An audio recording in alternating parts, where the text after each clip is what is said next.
जो बार बार कहते हैं कि ध्यान से हमारी बात को सुनो, लाभ उसी को मिलता है जो अच्छा श्रोता बन करके परमात्मा की चर्चा को, भगवत रहस्य को भागवत के रूप में सुनता है, उसी का काम बनता है। तो सूत जी कहते हैं कि 7 ही दिनों में परीक्षित जी को जिस कथा से मुक्ति मिली थी वही कथा आपको सुनाने जा रहा हूं। राजा परीक्षित से गलती हो गई थी। राजा थे, जंगल में घूमने के लिए गए थे, इनको वहां पर प्यास लगी, दूर से दिखाई पड़ा कोई घर दिखाई पड़ रहा है, कोई आश्रम कुटिया दिखाई पड़ रही है। सोचा कि वहां तो जल मिल ही जाएगा। सेना फौज पीछे थी, घोड़े पर सवार थे।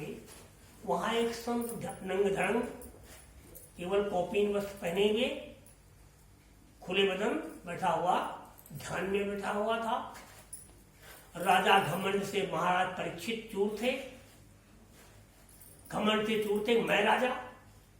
उन्हें कहा, हे बुड्ढे, हे साधु, पानी मिलेगा यहां?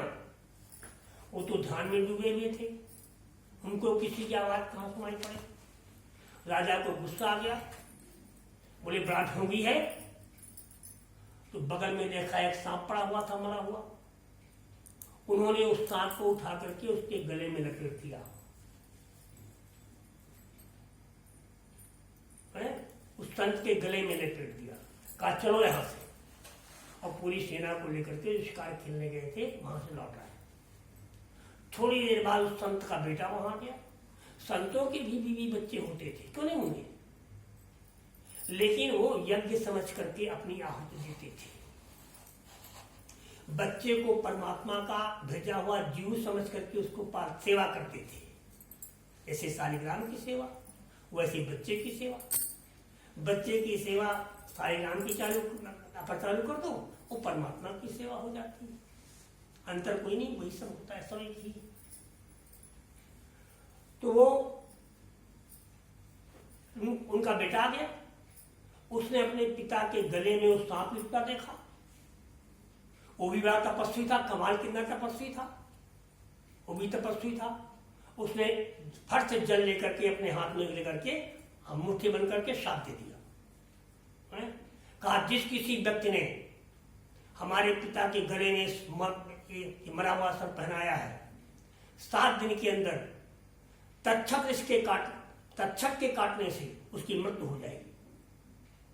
7 दिन में। राजा ने पूरे राज्य में लॉकडाउन करवा दिया, घर के चारों तरफ चप्पे चप्पे पर आदमी खड़ा करवा दिए कि सांप आएगा कहां से। लेकिन परीक्षित जी की पत्नी पूजन करती थी, तो रोज उनके लिए पुष्प आते थे पूजन करने के लिए। बिना पुष्प के पूजन कैसे? पुष्प जो है परमात्मा की सबसे सुंदर कृति है। परमात्मा की इस जगत की सबसे सुंदर कृति पुष्प। और पुष्प के भाव जो हो क्या कहते हैं, क्या होते हैं? मैं सुमन हूं। सुमन का मतलब होता है जिसका मन सुंदर होता है।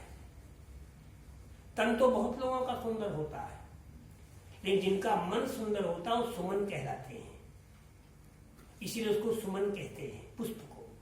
कहता मैं सुमन हूं, व्योम के नीचे खुला आवास मेरा।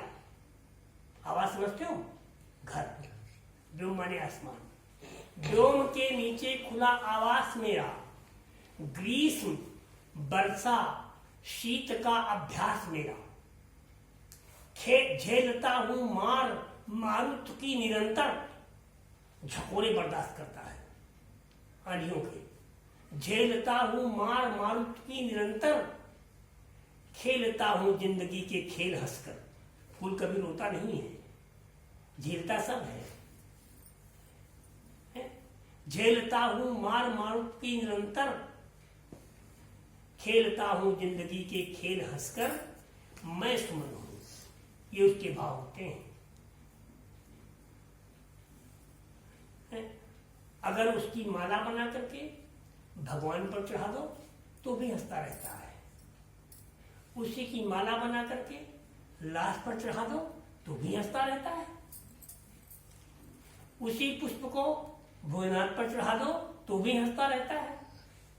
और उसी पुष्प को कोई रास्ते में जा रहा हो, जैसे आजकल धीरे धीरे सब चालू हो जाएगा, और कि जब वो जयमाल पढ़ने की लड़की घर से निकलेगी तो लोग पुष्प की वर्षा करेंगे, और जब चलेगी उसके पैर उसके ऊपर पड़ेंगे।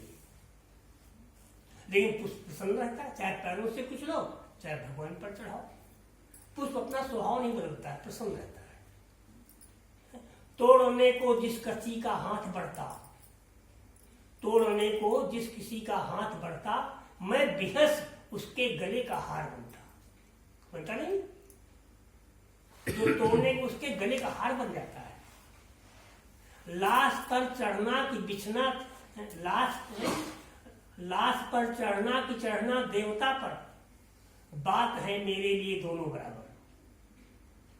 ये सुमन होता है। ऐसा ही जिस व्यक्ति का मन होता है वो सुमन होता है। तो परीक्षित जी को जिस कथा से तो 7 दिन में तक्षक काट लेगा, साफ हो गया।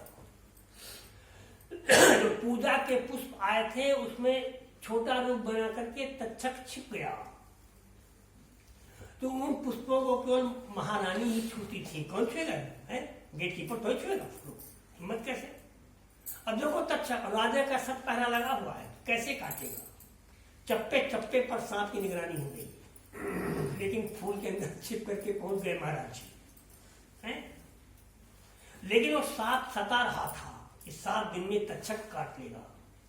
चिंता थी कि कैसे क्या होगा, कैसे क्या होगा। तो उनको किसी ने बताया कि अगर योग्य शिक्षक, योग्य गुरु आपको श्रीमद् भागवत को सुनाए तो 7 दिन में ही आपको मोक्ष मिल जाएगा। ये तो भागवत मुक्त करती है।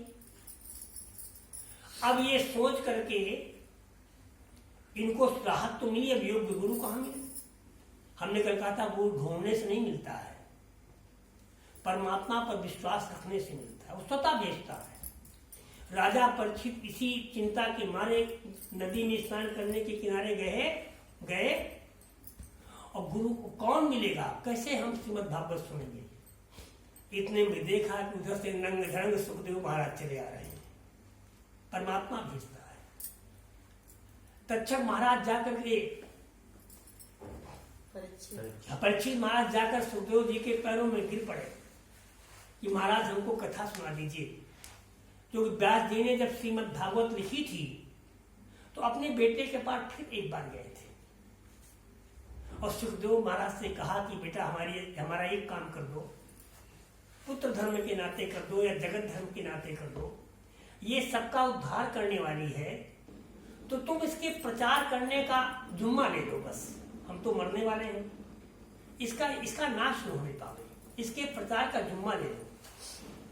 तो सुखदेव महाराज ने कहा ठीक है, इतना कर देंगे, इतना कर देंगे। तो सुखदेव जी को महाराज को उन्होंने 4 श्लोकों में श्रीमद् भागवत सुनाई थी। उन 4 श्लोकों को विस्तृत करके ये जो मोटी पुस्तक के रूप में सुखदेव महाराज ने उसको विकसित कर दिया। उन्हीं बातों को उन्होंने राजा परीक्षित को सुनाया और 7 दिन नहीं बीते थे, उसके पहले से सर्व विमान आता हुआ दिखाई पड़ा। परीक्षित महाराज श्री कृष्ण के लड़के थे। कलयुग आ गया था उस समय। अभी यही बड़ी महत्वपूर्ण चर्चा है, बड़ी आकर्षक चर्चा है, अब जी नहीं उगेगा। तो ये राजा परीक्षित महाराज को 7 दिन में जिस कथा से मुक्ति मिल गई थी, मोक्ष मिल गया था, सूत जी कहते हैं कि 7 ही दिनों में परीक्षित जी को जिस कथा से मुक्ति मिली थी वही कथा आपको सुनाता हूं। 7 दिनों में परीक्षित को मुक्ति मिली, कारण कि उनके लिए निश्चित था कि ठीक 7वें दिन उनका काल आने वाला है। परंतु हम तो काल को भूल जाते हैं। वक्ता श्री सुखदेव जी जैसा अवधूत हो, वक्ता ऐसा होना चाहिए, परम बैरागी। इतने बैरागी सुखदेव जी महाराज थे कि नंग धड़ंग रहते थे, कपड़ों का पहनने का, शरीर के अंगों का ही ज्ञान नहीं था। तो रास्ते में कहीं भी जितना गाय के दूहने में समय लगता है उतने समय से अधिक कभी एक जगह वो रुके नहीं कि कहीं चक्कर में न फंस जाए। अगर किसी के यहाँ सुबह शाम का भोजन कर ले, कहीं उससे लगाव न हो जाए, फिर आने का मन करने लगे, वही संत ऋषि की तरह कि इसका क्या होगा। इसलिए केवल गोदोहन काल के समय के अलावा किसी जगह रुकते नहीं थे, सदैव नंगे बदन भटका करते थे, प्रभु का चिंतन करते थे, लड़के पत्थर फेंकते थे, हू करते थे, चले जाते हैं, कोई फिक्र नहीं थी। उसको कहते अवधूत। अवधूत स्वामी यहाँ भी किसी किसी को लोग कहते हैं, वो अवधूत स्वामी थे। अवधूत अवस्था का वक्ता होना चाहिए, हमारी तरह का पतित जीव नहीं होना चाहिए। अवधूत अवस्था का वक्ता होना चाहिए और परीक्षित जी ऐसा श्रोता होना चाहिए। ऐसे परीक्षित जी की जान फंसी थी कि 7 दिनों में मृत्यु हो जाएगी। इतना इस संसार से जी उब जाए, अब न महल याद आ रहा है, न घर याद आ रहा है, न राजपाट, न कोसा जो कोषागार था वो याद आ रहा है। अब याद आ रही मृत्यु हो जाएगी। मृत्यु को सदैव याद रखना चाहिए। ये ऐसी घटना है जो जन्म के बाद एक ही ऐसी घटना है जो घटित होगी ही होगी। शादी होगी या नहीं होगी इसमें शंका हो सकती है। शादी के बाद लड़का होगा या नहीं होगा इसमें शंका हो सकती है। लड़का होगा तो आज्ञाकारी होगा कि नहीं होगा इसमें शंका हो सकती है। अगर आज्ञाकारी होगा तो शादी के बाद फिर बदलेगा कि नहीं बदलेगा, वैसा ही रहेगा कि पत्नी भक्त हो जाए, पत्नी प्रथा हो जाएगा, इसमें भी शंका रहती है। लेकिन इसमें कोई शंका नहीं रहती है जो जीव जो जन्म लिया है मरेगा। ये